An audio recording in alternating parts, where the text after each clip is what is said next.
commencement, Horus, le dieu faucon de lumière, et Seth, le dieu du mal, se disputèrent le pouvoir sur l'Égypte. Le tribunal des dieux trancha. Seth fut exilé, Horus devint le premier pharaon. Alors pendant 2000 ans, les pharaons succédèrent aux pharaons. Mais Seth a préparé sa revanche. Réfugié dans sa maléfique pyramide noire d'Ombos, il a emprisonné Horus dans un sarcophage magique. Désormais, l'Égypte privée de son dieu protecteur vit sous la menace de Seth et de son serviteur Aker. Jusqu'au jour où Papyrus, un jeune pêcheur élu des dieux, remplira sa mission, trouver la porte d'Ombos pour délivrer Horus et ramener la paix sur l'Égypte.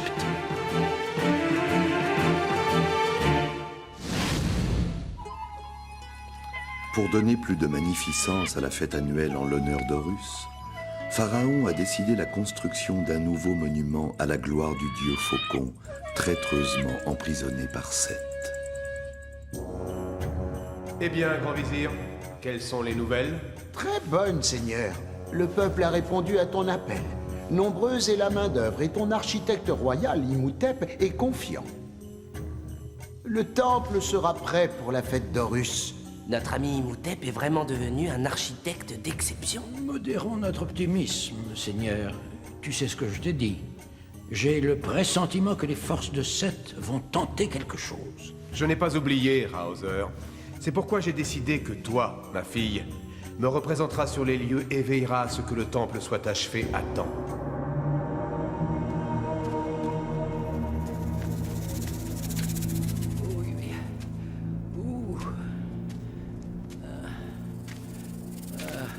Nous y sommes.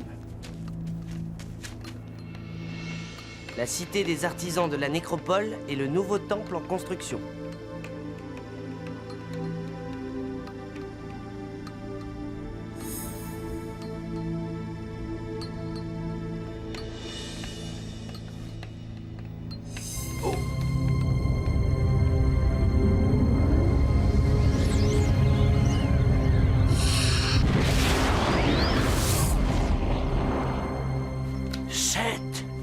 Qu'y a-t-il, Hauser? Un possédé de Seth est présent sur le chantier, j'en suis sûr. Sans doute pour saboter les travaux. Alors il faut l'arrêter au plus vite. Allons-y. Eh, pas si vite. Pour l'arrêter, il faudrait déjà savoir sous quel visage il se cache. Et pour ça, il vaut mieux ruse et discrétion. Je ne doute pas que notre si malin petit pêcheur ait déjà une idée. En effet. Tiens, prends ça. Le petit pêcheur va se transformer en ouvrier de la nécropole. Prends soin du glaive d'Horus, Téti. Qu'Isis te protège.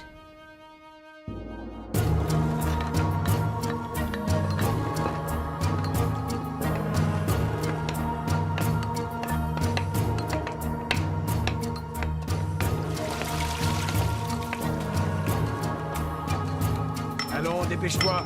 Les maçons attendent cette dalle pour la poser. Hé, toi! Qu'est-ce que tu fais là à gober les mouches? Ici, on travaille! Eh bien, c'est-à-dire que justement, j'ai entendu l'appel de Pharaon et je suis venu pour travailler. Ouais. Mais attention, hein. Moi, Paneb, je déteste les fainéants.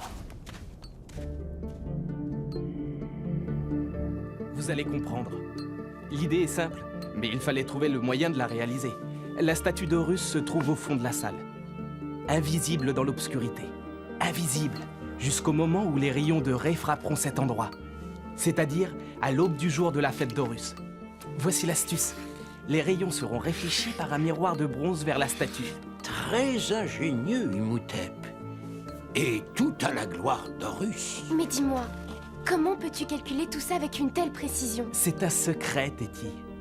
Un nombre magique transmis d'architecte royal en architecte royal depuis la nuit des temps. Un nombre offert aux hommes par le dieu Thoth lui-même, le nombre d'or. Tirez! Tirez! Tirez! Allez, tirez, tape fainéant! Allons! Et alors, toi, tu te promènes? Ce limon, on l'attend!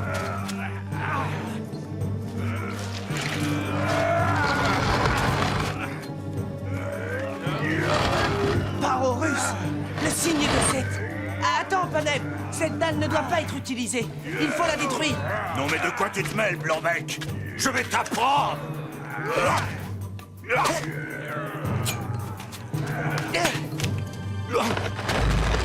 Maudit soit le dieu d'Ombos!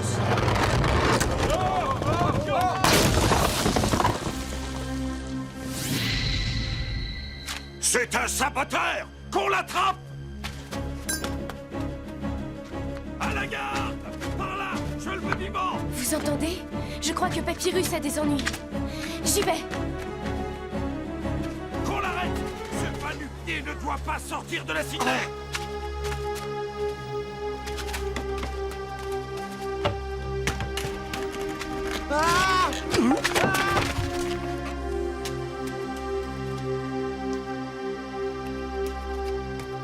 Et hop!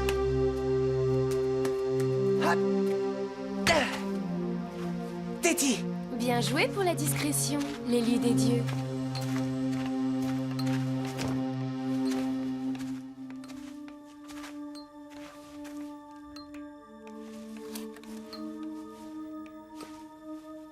Que Seth guide ta main, Imhotep. Je te laisse, Imhotep. Je dois réfléchir, la situation est grave.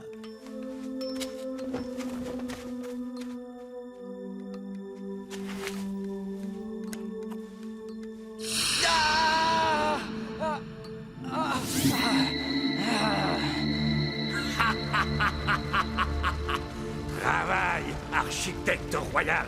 Oui, travaille pour la plus grande gloire de Seth!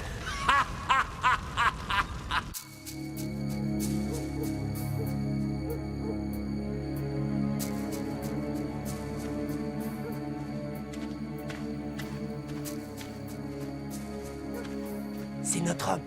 J'étais sûr qu'il viendrait marquer notre dalle du signe de Seth. Prends-le à revers. Moi, je vais le surprendre. Mais... Oh, et puis après tout, à tes ordres, princesse. Que ce temple soit pour la gloire du dieu maître d'Ombos. Au nom de Pharaon, je t'ordonne de te rendre, Félon. Tu oserais porter la main sur la princesse d'Égypte? Prends garde! Papyrus! Au secours! Au secours! Papyrus! Traître, laisse la princesse et ne bouge plus. Traître, allons, mon jeune ami, tu fais erreur. Je n'ai rien, Papyrus. Poursuis-le.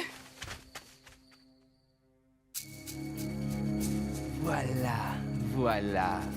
Ce sera l'œuvre de ma vie. Va bien, Imhotep? Oui, très bien.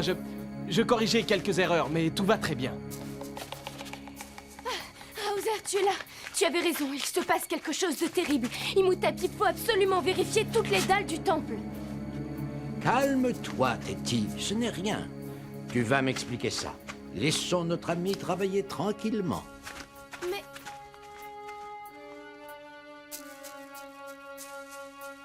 Mais enfin, Hauser, qu'est-ce que cela veut dire?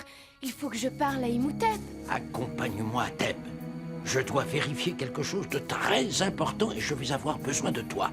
Si je ne me trompe pas sur Imhotep, le temps presse. Hé, Horus, un peu plus et... D'ailleurs, inutile de m'entêter, ce traître m'a semé. Oh, Seth! Que le destin de ton ennemi soit à jamais scellé ici pour l'éternité!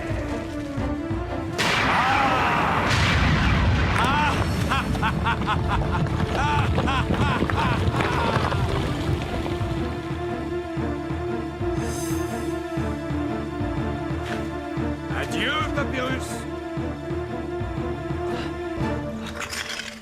Par Horus, ce félon m'a bien piégé.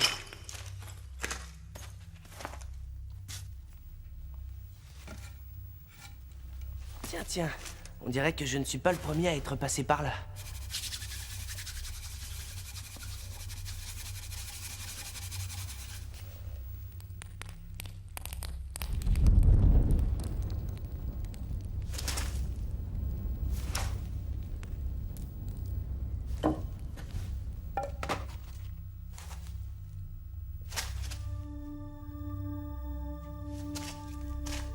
Je suis dans un tombeau, mais... Rien, les pilleurs m'ont précédé. On m'a poussé dans le trou qu'ils ont creusé. C'est pas par là que je vais remonter. Eh bien, mon petit papyrus, le problème est simple. Comment vas-tu sortir d'ici? Ah, autant vouloir déplacer une montagne. Oh, à moins que... Cette faille. Ça, c'est de la chance. Bon, j'ai de l'eau et du bois. Ça devrait aller.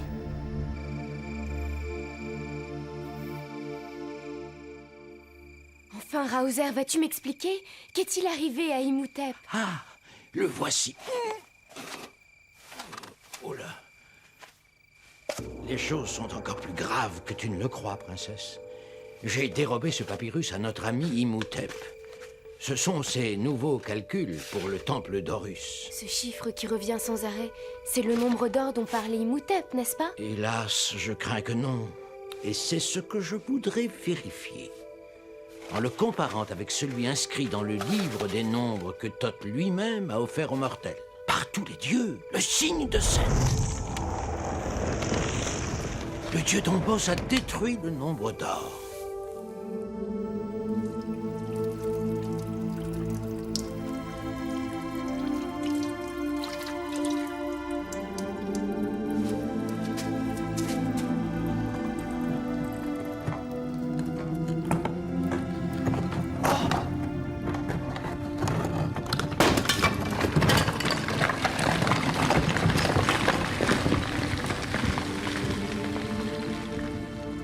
Mon séjour dans la cité des ouvriers de la nécropole n'aura pas été inutile.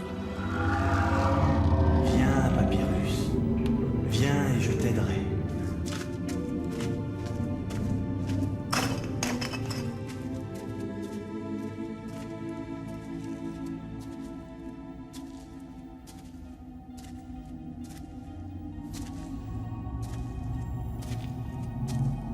Par tous les dieux, c'est le tombeau de mon ancêtre Toutankhamon.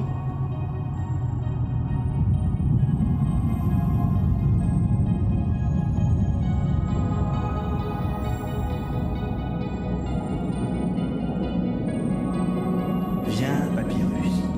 Viens. Franchis les 4 chapelles de mon tombeau et tu me trouveras. J'en suis sûr maintenant. Imhotep est sous l'influence de Seth. Et il ne fait pas ses calculs avec le nombre d'or, mais avec un nombre maléfique du dieu Dombos. Mais alors, le temple qu'il construit? Ne sera pas un temple à la gloire d'Horus, mais à la gloire de Seth. Il faut arrêter le chantier tout de suite. Je m'occupe de cela, Déti. Toi, tu dois aller à la cité des scribes, le domaine du dieu Thoth. Seul le divin scribe peut nous redonner le nombre d'or. À la cité des scribes? Mais comment? Mais par là, bien sûr. C'est une sorte de raccourci. Tu te moques de moi, Raozer. Je n'ai pas le pouvoir de passer à travers les murs. Qui sait, princesse?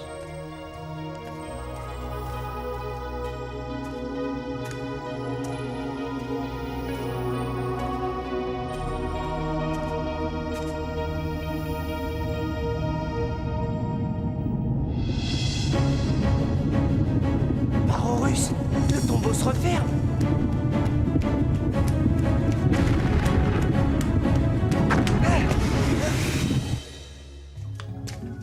Le signe de Thoth. C'est déjà ça. Toi qui cherches la cité des scribes, sois pur de cœur et marche jusqu'au 77e anneau du serpent de lumière. Cette manie qu'ont les dieux pour les énigmes est parfois agaçante. Mais... le serpent? Peut-être que...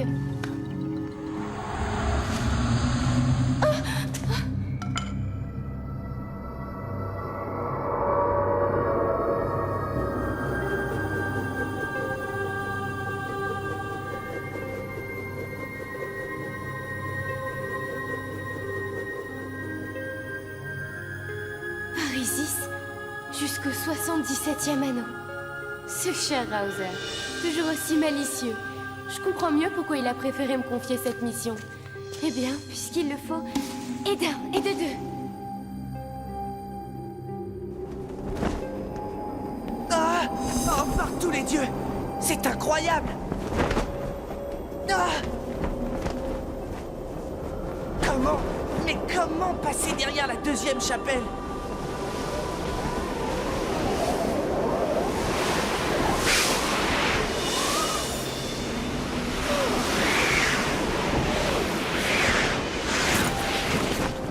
Il faut que je sorte de ce piège. Glaive d'Horus, aide-moi!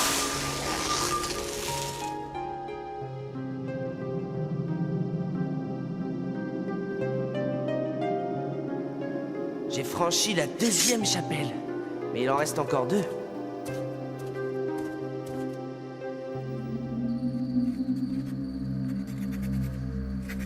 Voilà, c'est parfait. J'ai terminé. Je suis venu t'aider, Imhotep. M'aider, pourquoi? Je n'en ai pas besoin. Tout va bien.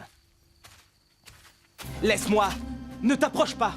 Dieu d'Égypte, faites que cette amulette protectrice libère cette âme pure de l'emprise de Seth. Non, Raouzer. Laisse-moi.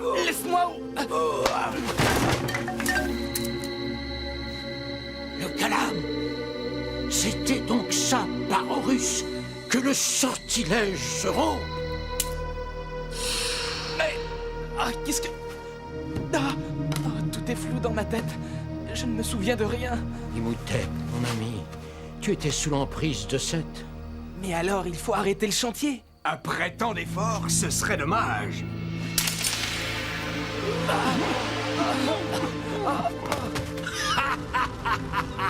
Cette fois, Raouzer, tu as perdu. Oh, Seth, ta gloire sera bientôt célébrée.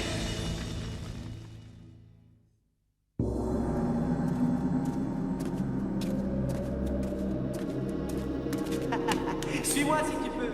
Cette voix, qu'est-ce que ça veut dire?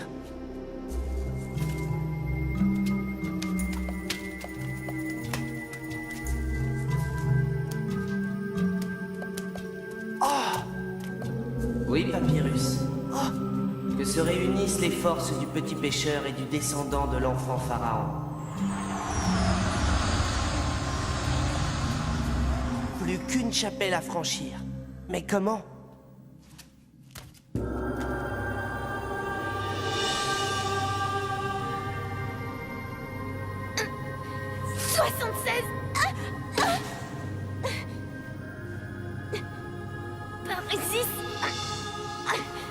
Ce serait trop bête d'échouer maintenant.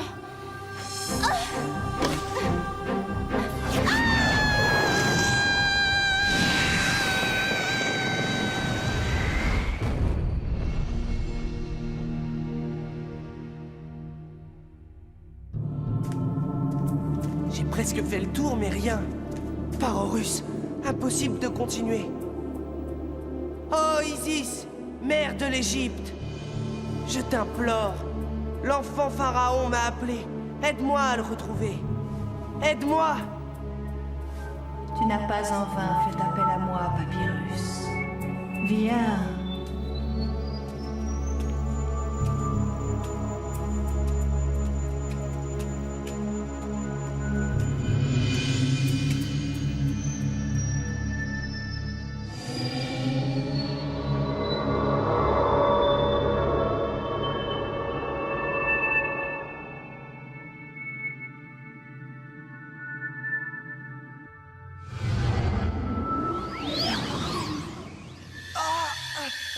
Sois le bienvenu, Papyrus.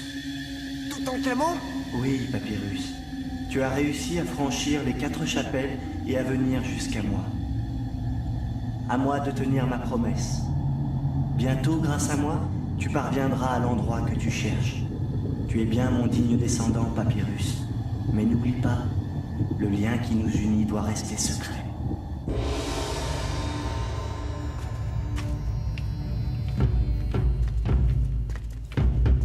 Bienvenue, ô Seigneur, maître des deux terres et Horus vivant. Mais où sont Raouzer et Imhotep? Ainsi que ma fille. Ils seront là dans quelques instants. Mais laisse-moi te guider, Seigneur. Je t'en prie, Pharaon.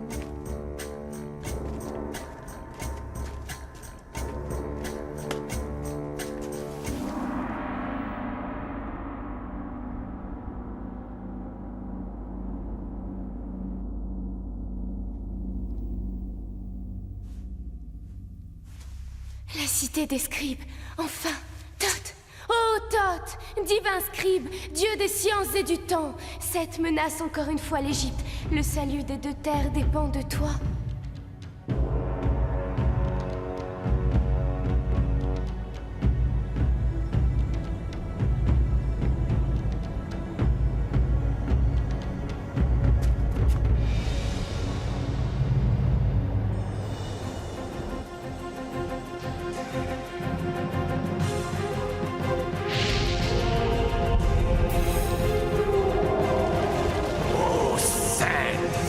Dieu grand de force, l'heure de ta gloire est venue. Que ta puissance s'abatte sur l'Égypte.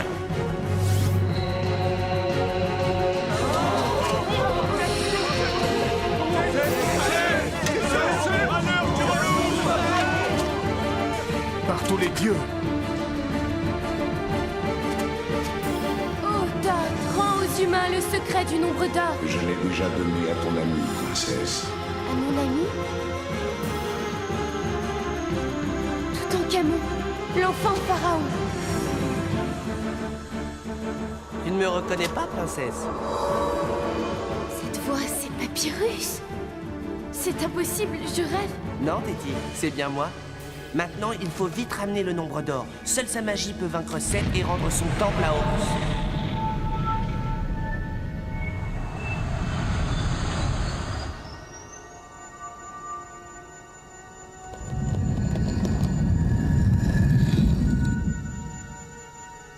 Horus! Horus a vaincu!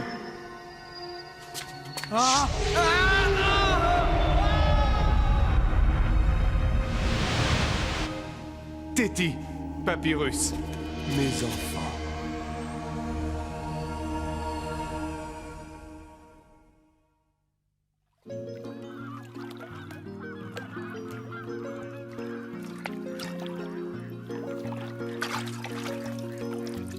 Enfin, Horus, regarde ça, Téti. Ça faisait longtemps que je n'avais pas fait une pareille pêche.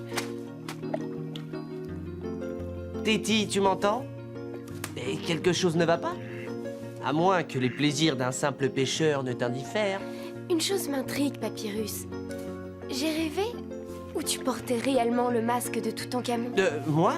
Oh, mais je ne suis qu'un petit pêcheur, moi. Et il n'y a pas plus de rapport entre moi et un pharaon qu'entre toi et la pêche à la ligne.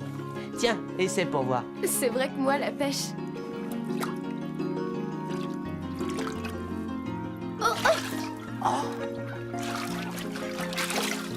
Qu'est-ce que tu disais, Papyrus? Qu'est-ce que je disais? Ah bah, c'est la chance des débutants, tout simplement.